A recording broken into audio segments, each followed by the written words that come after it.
button if you haven't already. Make sure to come back for more because we got lots of StarCraft 2, but we always cast the Lycan leagues every Monday here on BaseTradeTV. And spawning in the top left corner of the map, he's pink as always, pink or green.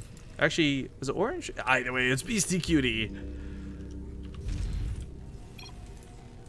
On the top right, as the purple Terran, it's QXE. So we actually saw QXE last week. One of the interesting things was he played against Miso. We saw a very scrappy TVT. We saw him waste like probably 15 Banshees between 2 games, and I say waste because they got nothing done.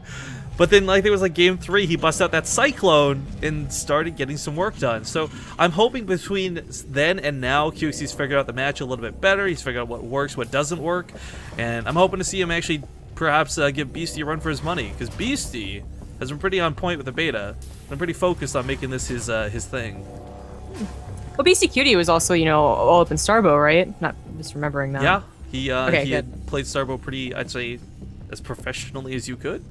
Yeah, so, I mean, it's all 3 different games, right? Heart of the Swarm, Legacy of the Void, Starbow, Brood War, they're all different games, but, I don't know, the way that he adapted to Starbow, and the way that he, like, appreciates, I guess, the, you know, he's not as, like, smart guys like Lush on Reddit, you know, giving us detailed explanations, but he definitely understands the way that, you know, each expansion works, or each game works. It just seems that he's gonna adapt better to new expansions, new strategies. Yeah, it was, everyone was asking, all these other people on talk shows, us as well, like, who do you think are going to be the ones that succeed well in Legacy of the Void initially? And it's the guys who don't just kind of play the same way every single time. For example, somebody like Polt, I imagine, would struggle more than somebody like QXE or Beasty, right?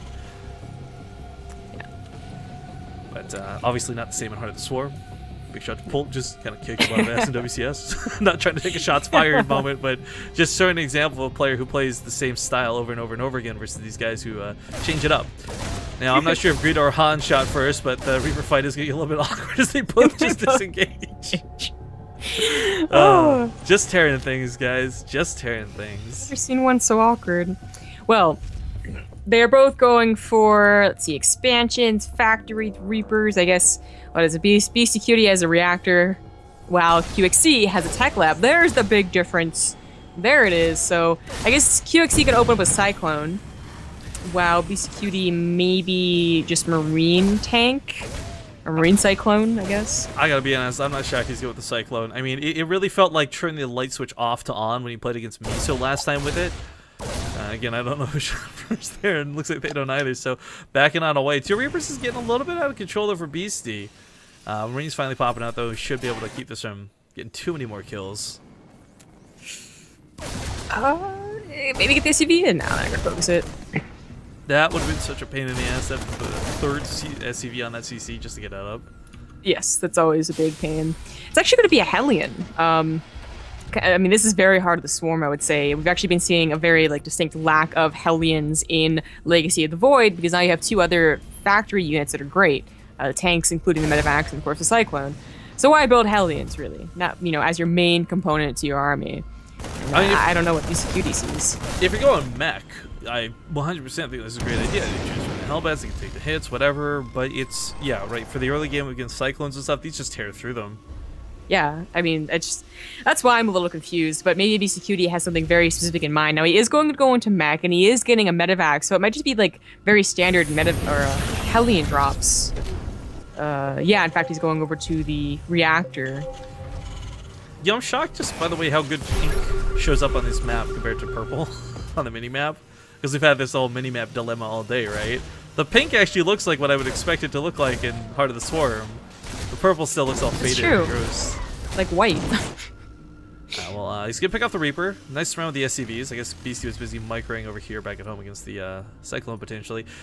The lock-on ability for this thing is so hard to outrun. Seriously, the unit is quick enough that it's not the fastest unit in the game, but as we can see... Oh, that's pretty cute.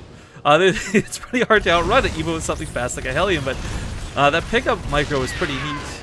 But now he's got to watch out, that Medivac might get focused down next. Yeah, run away. Yeah, realizing that's the case. Just back away, man. Well, this is a problem. I mean, Beastyqt, I would really imagine, has a very good reason to go for this build, but QXE kind of bullying him right now. I know he is transitioning away from Cyclones, as you probably should do. Again, still testing out the effects of having Cyclones in the mid and late game for mech. I really think having one or two of these is always going to be a necessity. Just because of the threat they provide, even with a siege tank line to guard it, I mean, you could still duck in, get the lock on, and then back up before you're out. I mean, look at the range on this. It's so silly. I was waiting for the medevac to go down. I was like, why don't you focus that one? It's also like, man, I feel like Hellion should be a counter in that they could maybe micro against them, actually catch up to them, but apparently Cyclones are still faster. Yeah, what did they say for move speed? Hellions are actually one thing faster. I don't even know. I think it's not faster, just that the Hellion has to move and shoot. Yeah, that's true. So technically they do catch them. There we go. Finally one goes down. So people are asking me to trigger team killers, guys, but if you look down here, this is all it does. Slightly brighter. That's right, I guess. So we're gonna have to leave those to another day, another time. But man, 2 Cyclones got so much worth out of them. I mean, just look at the resources lost. Look at the sort of on tilt factor you can put a player. They're so good. And we recently learned, we didn't even know this despite all the things we've tested in the beta. If you upgrade the weapon upgrades for mech, you actually upgrade the Cyclone damage on the lock-on ability too. It goes from 540 to 720 at level 3 weapon upgrades. That's insane. Okay, so I was wowing with Beastyqt, just like transferred a ton of SVs from the main. Like I only got 8 saturation now. It might have seemed like too much, but I don't know the way that's been going. But Beastyqt, speaking of his third, actually has one. So while yes, QXC had this pretty, like, it looked like he was really in control with the Cyclones and they're kind of hard to micro against, apparently Beastyqt's macro behind it was not too bad. He was calm enough to get the third CC. It might have been on location, actually, because the orbital wasn't done before it lifted over, at least. But he's looking pretty good, and actually QXC going to go into bio.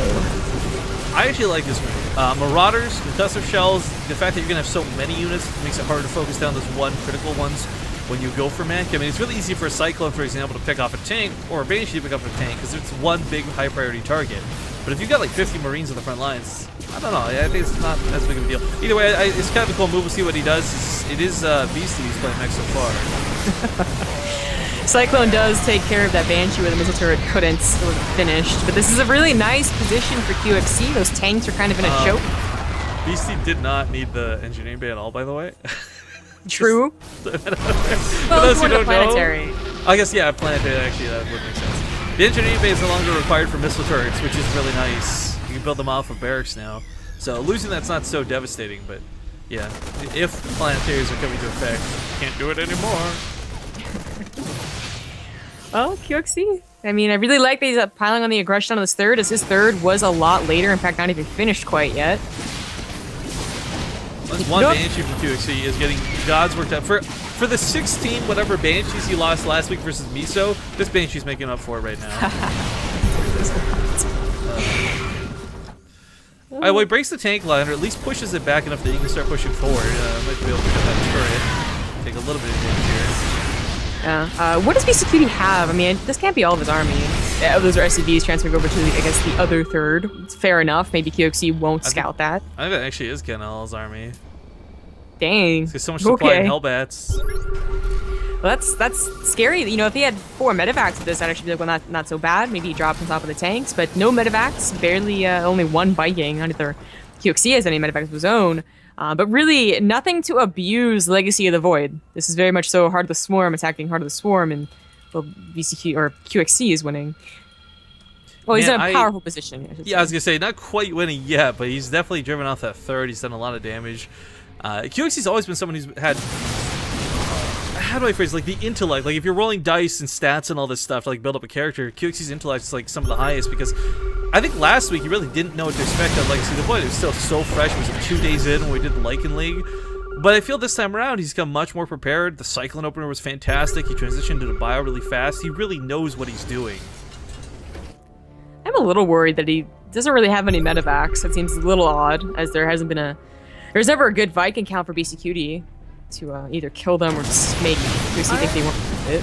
Well, they're on the way now. I guess early on they weren't that big of a priority. You know, you put the gas on the Cyclone to the tanks. Sure. I guess so, but you know, he was on that ridge. For instance, actually, speaking of drops, there we go. I was thinking of the bridge in the main, and the dropping in the main is really going to hurt Beastyqt. Yo, there's enough Marauders here for this to be a very, very real problem. Siege Tank's not going to get positioned in time. Not enough Hellbats here. The Cyclones just die running up that ramp. Picking off the medevac's going to be really nice here for the Viking, but oh, the Marauders can tear through buildings. One factory's going to burn down. This gets onto the pair. Thanks for paying. I think Kill the Badger would have been worth getting like 5 more CDs, TBH, but Cyclone does take care of the medevac. Meanwhile, towards the south, QXE might decide to push this third. He's got to realize by now that, okay, there's still an army here, but it's small because he lost so much more back at home.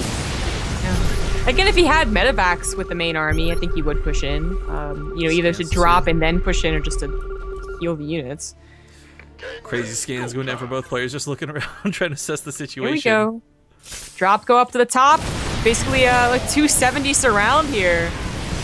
60, very nicely done by QXE. I mean, that's going to be it. Like 270 all scope.